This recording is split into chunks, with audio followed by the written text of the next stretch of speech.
ما با حسنمون سر رم یه خورده خلاف کنه. چنگیری کردیم ما. گیلی آهای گنده بگ، خجالت بکش با این رانندگی افتضاح. همش یه ریز داری خلاف میکنی تو این جاده. همین الان از ماشین پرتت میکنم بیرون. خجالت بکش. غلط کردم آقا جون، حق با شماست. دیگه یواش میرم. بایدم یواش بری بی عقل. خب حالا من میخوام یه چرت بخوابم. همینطوری آروم برو.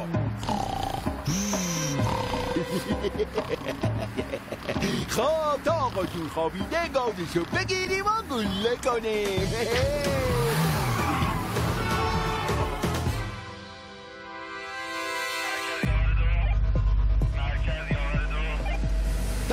اون وانت زرد رنگ رو تغییر کن.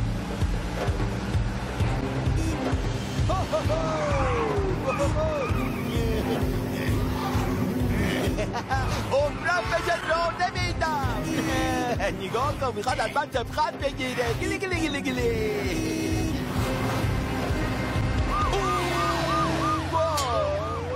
ای داده بیداد، پلیس کنترل نامحسوس بود. غلط کردم جناب سربان.